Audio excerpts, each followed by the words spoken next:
Welcome to the 20th season of the NitWits, a weekly roundtable discussion on the Penn State Nittany Lions. Our panel includes Neil Rudell of the Altoona Mirror and Mark Brennan of FightOnState.com. Between them, they've covered Penn State football for 70 years. The NitWits are hosted by WTAJ Sports Director Alex Colley, and each week we welcome a former Nittany Lion as our special guest analyst. The NitWits are brought to you by Irwin Financial, Raymond James, an independent firm, and a firm foundation for your financial future. By Coldwell Banker, no one will work harder to sell your home. By Courtesy Motor Sales of Altoona, where courtesy means a great deal. By The Allegro, where fine cuisine is a way of life. By Health South, your rehab choice. Health South Altoona, ask for us by name. By Monarch Cleaners, for all your dry cleaning, uniform, and mat rentals. By Reed and Solani Orthodontics. Doctors Reed and Solani provide orthodontics for children and adults. By W.S. Lee & Sons, your local food distributor. Go Penn State! By Allegheny Street Cigar. Allegheny Street Cigar, Blair County's only cigar lounge. By McAleer's Plumbing, specializing in plumbing, heating, and air conditioning, serving our community since 1886. By Lakeview Sheds and Vinyl in East Freedom. You can buy off our lot or we can customize your dream shed. By Shields Awards and the Sports Shop. We have a fantastic selection of awards, apparel, and memorabilia at great prices.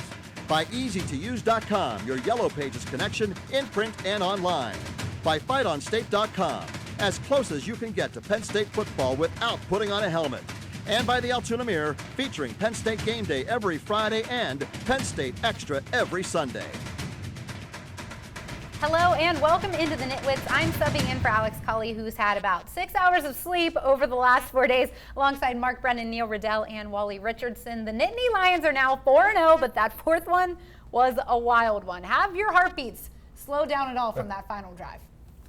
Well, I like the fact that they are finding different ways to win. This is maybe the most exciting finish in memory in terms of the last play of the game. And what a perfect guest for us tonight with Wally Richardson.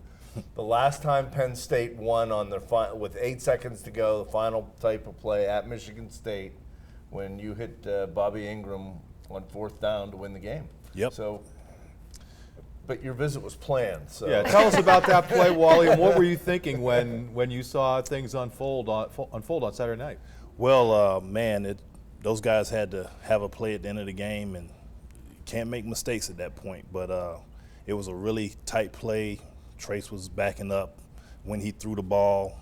The guy from Iowa, it went right above his hands, and it went right into JaJuan's hands. So it was a heck of a play, but just, a lot of people's hearts can't take that. When you did that, you had veteran guys who have played a lot of football, and Right. That's what this offense has. And how key is that these guys, I'm sure they got out there, when that drive started, and everybody looked in each other's eyes, all the cliches. But is that tell us from a player's perspective what that's like? Yeah, I'm pretty sure that the guys were stunned that they scored at the end like that. But that being said, they still had 1 minute and 42 seconds and 2 timeouts left to go down the field. And, when you're in a situation like that, everybody just has to do their job and make sure that they're getting to the right depth on their routes. The quarterback has to throw it to the spot that he's supposed to be at, and everybody has to trust each other.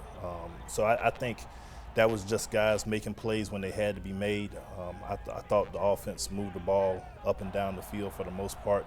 I don't think it was anything that Iowa was not necessarily doing to us. It was a lot of things that we did to ourselves to kind of kill some drives. But when the plays had to be made, those guys were able to make them. And these guys have been cardiac kids the last, 16 games or so, what we want to call it. So they're used to being in that situation too. What do you see from him? Because, this was not his best game until they needed that drive. Well, just phenomenal poise and guts. I just am so impressed with how he responds in the clutch. But think about it, Neil. So he has started, if I'm not incorrect, 18 games now. And he played the majority of that bowl game against Georgia. That's where it started. They have been in every single game at the end except for Michigan, except for one. And that's all you can ask of a quarterback. He may not have a great game, but when the end comes, now they've dropped a couple. He's thrown some picks, against USC, against Pitt. But Wally's here, and no disrespect to any other quarterback, but how many Penn State quarterbacks have been in the position where they have been right there to win every single game, bar one? John Schaefer maybe. Sooner or later, you have to look at this kid and say, no matter what, good, bad, indifferent, he's going to have you there at the end of the game. Yeah, Trace is a winner, and that's one thing that I realized when he went in, when Christian got hurt in the bowl game. We didn't miss a beat. Offense went down the field. He made plays, and he's been doing that ever since he's been in there. So I think as long as he's back there, we're going to always have a chance if everybody does, comes close to doing what they're supposed to do. And we've got a lot of talent on this football team, and, those guys believe in one another, and that's part of it too. He not only has them in position to win, he brings them back when they're down. I mean, here you just look at this, Georgia, even the Pitt game that they lost, Ohio State, USC, Wisconsin, yeah, USC. This game, it's just, it is really, really phenomenal. But to me, Barkley was really a really big story in this game as well. Well, yeah, obviously. I mean, Barkley is. I can't imagine there's a better player in the nation right now. I have not seen every player. As a Heisman voter, I'm going to try to see as many players as I can. I can't believe there's a better player, but it's hard to be the guy who makes it all click when you're the running back in terms of being able to bring a team back, because if somebody really wants to take one running back out of the game, they're going to be able to do it. So you need a quarterback who's touching the ball on every single play, and that's what I think makes this offense so special. Then you add in an unbelievable receiving core, Gesicki, and it wasn't just Barkley making plays, obviously, on that final drive. It wasn't just McSorley. There were all different sorts of players making clutch plays, and that's what tells you about, this offense. Well, I think the fact that, at the end of the Rose Bowl, that, they went to Barkley, I think it was really smart to get the ball in the end zone, and I like the fact that they kept Barkley in, not only that play, but throughout the fourth quarter at times, and as a blocking back. They needed that protection, and he's really good at it. I mean, I think that was a great call, what they did. Well, and Wally, he had a great block on the touchdown. Yeah, he did, and Saquon has played a lot of football for us now, so I know when he came in as a freshman, a lot of times he'd be in there for the running plays, but somebody would sub in when it was the third down situations because he might have been a little unsure of the blocking and getting that thing done then, but now he's a complete back, probably the best that's ever come through here, in my opinion. So, he's really unbelievable what he's able to do out there on a consistent basis. Well, what makes it hard to make those, and I agree with you. I don't think anybody else is even close. But I'll preface that by saying that the difference is now these guys are on strength training programs year-round. So who's to say what Kurt Warner may have been, or Curtis Enos or Larry Johnson or whomever, Kajana, Capoletti, any of the great backs who are here, Franco, Lydell Mitchell. There's been some great backs. Who's to say if they had the attention to working out that this kid does, and that all players do? It's a different ball game now where these kids work out 12 months a year. Yeah, like I do. Yeah. In fairness to them, I think that dynamic has changed a whole lot because, not everybody stayed in school all summer long. I only did it once, and that was leading up to my senior year. So that dynamic has changed a little bit. But that's, as things change, different training methods come about. This is what guys want to do, and that's kind of what it's progressed to. All right, we got to take a quick timeout, our first one of the day. But when we get back with a win that big, you got a lot of stories to talk about. We're going to give some more credit where credit's due. We'll talk about some other guys that stepped up in the big win coming up after the break.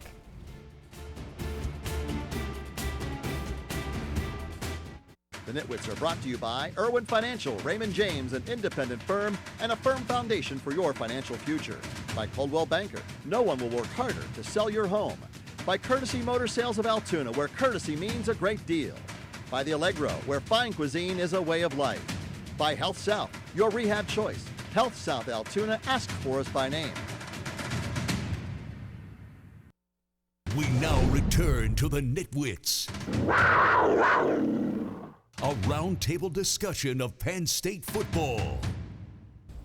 Welcome back. Mark, you mentioned it, but this Penn State receiving corps is the deepest it's been in years, and it's also very talented. But one guy that has been impressing since spring ball is JaJuan Johnson. Had a breakout night against Iowa, catches the game-winning touchdown. How impressed have you been with kind of his emergence over the last few months? Well, you end up throwing the ball to him with, the season, the game on the line, all the dreams that they have, and he's the choice. I thought he had a great game, but still, what a moment for him. He said, just thank God it was that big a moment. Right. I just, you got to be, he's a big kid too, and the rangy targets that they have really added to this passing game. Plus, they're all blocking very well. Well, we hear coaches talk players up sometimes, and I think sometimes it's about confidence, like maybe Irv Charles last year. But, this tells you, they end up designing this play kind of in the huddle. Josh Gaddis, the receivers coach. If the receivers coach is saying, get the ball to this guy or make him be one of the primary options, that tells you a lot about the confidence they have. So we had not seen a breakout until now, but what a time to have a breakout game. I mean, you can't pick a better spot. Yeah, he's been impressive this whole year. A lot of people have been talking about him, and when he's had opportunities to make plays, he's made them. And like you said, he's a big target. He's 6'4", 6'5", and is very good with his hands. That was the question mark with him, but he's put in a lot of time on the jugs machine, just making his hands become more consistent and being able to make plays. And he's one of those guys we see after practice every time that we're there. There's a whole group of them. McSorley pitches in there, Gesicki's there, Charles is there, Hamilton's there. I'm sure I'm missing somebody, but guys who are there after practice whipping footballs at each other and just getting better. I was impressed also with Blacknall. I realize he hasn't piled up a lot of catches, but he made a real big fourth down catch to keep the drive alive. It was his only catch of the night. He was open deep early. They didn't quite connect with him. I look for his role to continue to grow. And how about a little shout out to the backup running backs? I mean, Andre Robinson and Miles Sanders both made nice plays in that game. Because Barkley, when he's carrying that load, there are going to be times you have to take him out in the middle of a series. He may take a hard pop. He did take one. Right, those guys, that cannot be an easy thing to do. To be behind a guy like Saquon Barkley, as good as he is, and to be prepared to make an impact when they get in there, I was impressed by that. And they were up against a very, Iowa's defense looked great. Penn State's defense, especially in that first half, was unbelievable, only giving up, I want to say, off the top of my head, 57 or 54 yards, and basically most of it coming on that touchdown in the first half. How good were they, especially against a running back who's been really good this year? Well, I think you have to take your hat off to their defense. I realize they got dinged for a couple, got caught in blitzes in the second half, but they basically really only allowed 3 plays. It's really amazing that Iowa was in this game. They ran 45 plays from scrimmage. Penn State ran 99, and yet Iowa was still right there.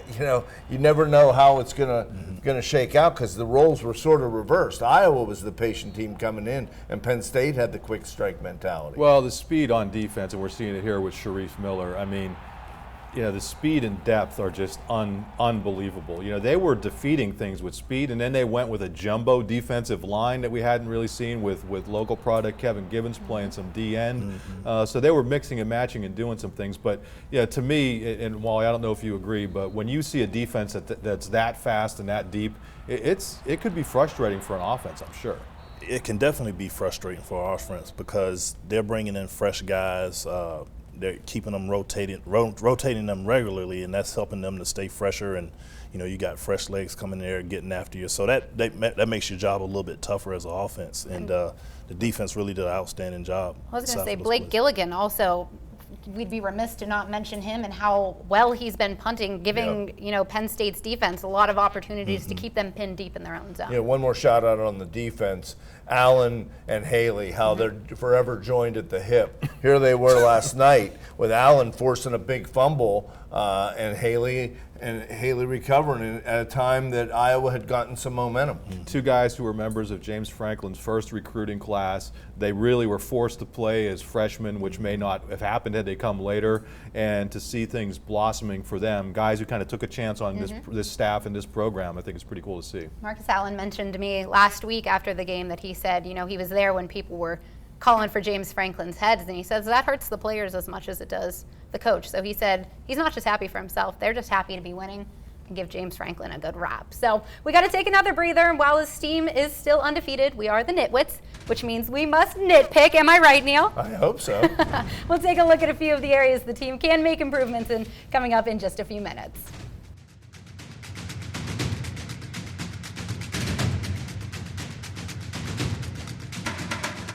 The NitWits are brought to you by Monarch Cleaners for all your dry cleaning, uniform, and mat rentals. By Reed and Solaney Orthodontics. Doctors Reed and Solaney provide orthodontics for children and adults. By W.S. Lee & Sons, your local food distributor. Go Penn State. By Allegheny Street Cigar. Allegheny Street Cigar, Blair County's only cigar lounge. By McAleer's Plumbing, specializing in plumbing, heating, and air conditioning, serving our community since 1886.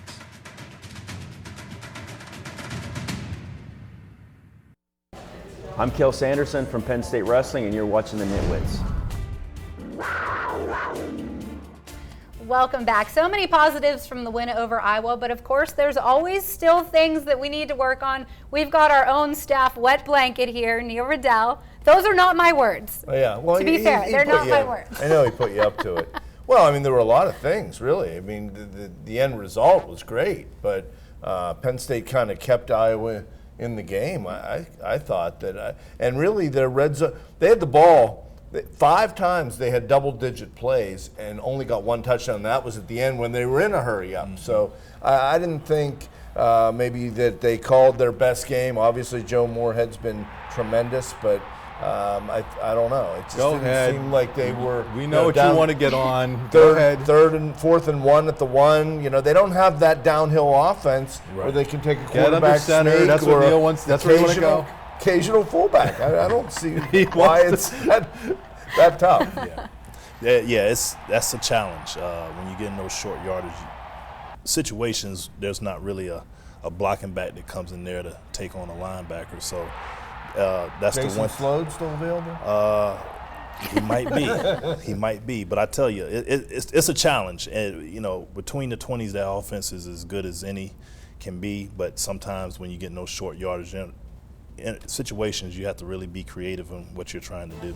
Well, they're committed to doing things the way, no matter what we say or what fans say, they're not going to go under center. I think Franklin made a good point afterward. Yeah, sooner or later, your offensive line has to just toughen up and get the job done in those situations. Even if they're sending an extra guy, they have to figure out ways to get that done. And I think that's really that's really the key. I mean, the other thing, from a wet blanket perspective, the whole field goal unit, boy, that has gone from being, the Mr. most Automatic. dependable. Yeah, and you don't want to put it all on Davis because there was poor blocking, there was a bad snap. It's that whole unit, and it just goes to show you how fragile that is. When you change snappers and holders, which they've done, that really changes that dynamic, and that's something that, I don't know. Do you take a long look at that? Do you try to work with other people, or is it too late in the game? But clearly, that nearly cost them a game. Now, it was one thing when Barkley was only getting the ball a dozen or 15 times, but yesterday he caught 12 passes, which is amazing. I know it has to be a record for the number of passes that a back has caught in a game. But if he touches it 40 times, probably you don't want him on kickoffs at this point. Well, they did take him out at the end, didn't they? Well, after he was kind of hurt. I mean, Right. he's really sucked it up for that last drive. Yeah, I mean, I think I said last week that I was warming up a little bit to the idea of you wanna Barkley's cool a off kick now? return. No, I will. Yeah, if he's going to touch it 40 times, I don't think you need him back there. And again, I think we saw with a guy like Miles Sanders. Granted, Miles has got to hold on to the football. But He has lately. Well, I think one of the first times he touches as a running back this year, he fumbled. But you don't want to give up on a guy because of that. Maybe he gets some consistency, and I think that's where a kid like that could really help you.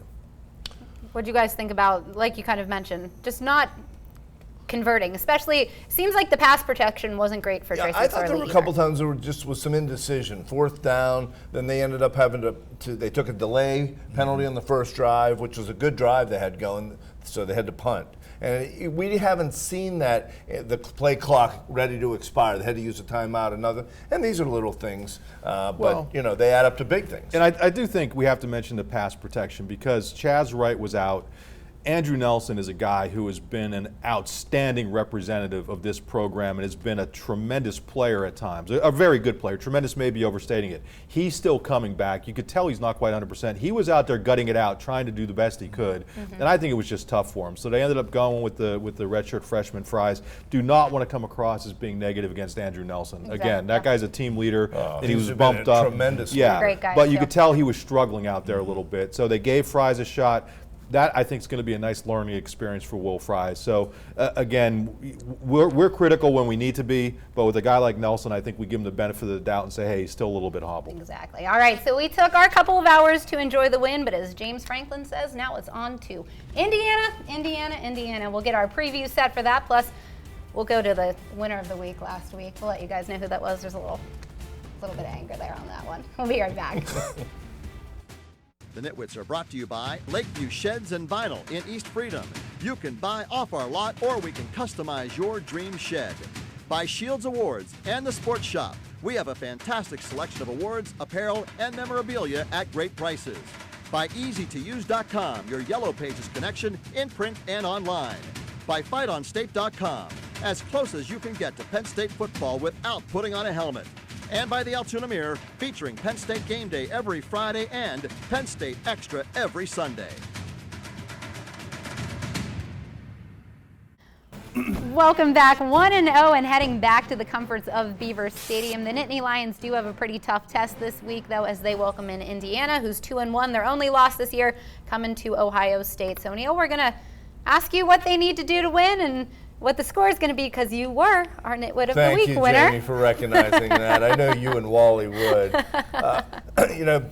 They're coming in, I think Penn State's got to guard against, being a little flat because they were so emotional last week. They're facing a pretty good passer. I'm going to say Penn State 34, Indiana 18. Oh, man. I'll tell you what, Alex says that he's tired. I don't believe it. We needed to get a ringer in here to get the host. Yeah, we can got the ball. score. Yeah. Listen, I usually make one prediction and I stick with it, so I'm going to do that. I'm going to go Penn State 38, Indiana 20. Slick new uniforms. I think the offense will work some kinks out from last week, and the defense will continue to play well. I'm with Mark. I think the offense, I'd like to see them finish a lot of drives this week, and the defense will continue to be consistent. So Penn State 42-24.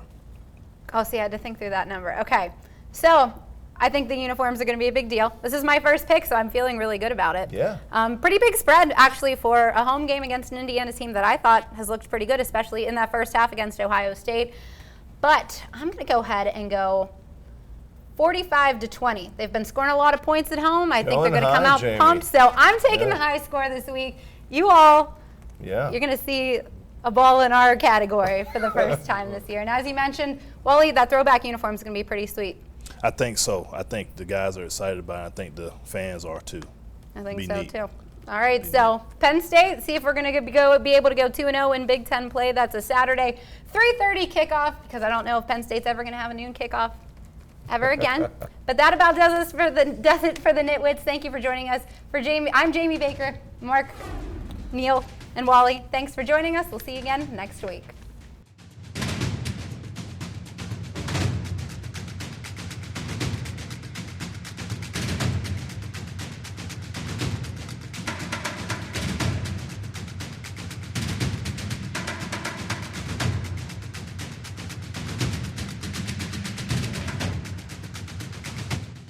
The Nitwits are brought to you by Irwin Financial, Raymond James, an independent firm, and a firm foundation for your financial future. By Coldwell Banker, no one will work harder to sell your home. By Courtesy Motor Sales of Altoona, where courtesy means a great deal. By The Allegro, where fine cuisine is a way of life. By Health South, your rehab choice. Health South Altoona, ask for us by name. By Monarch Cleaners, for all your dry cleaning, uniform, and mat rentals. By Reed and Solani Orthodontics. Doctors Reed and Solani provide orthodontics for children and adults. By W.S. Lee & Sons, your local food distributor. Go Penn State! By Allegheny Street Cigar. Allegheny Street Cigar, Blair County's only cigar lounge. By McAleer's Plumbing, specializing in plumbing, heating, and air conditioning, serving our community since 1886. By Lakeview Sheds and Vinyl in East Freedom. You can buy off our lot or we can customize your dream shed. By Shields Awards and the Sports Shop. We have a fantastic selection of awards, apparel, and memorabilia at great prices. By EasyToUse.com, your Yellow Pages connection in print and online. By FightOnState.com, as close as you can get to Penn State football without putting on a helmet. And by the Altoona Mirror, featuring Penn State Game Day every Friday and Penn State Extra every Sunday. Thanks for watching, and we'll see you next week.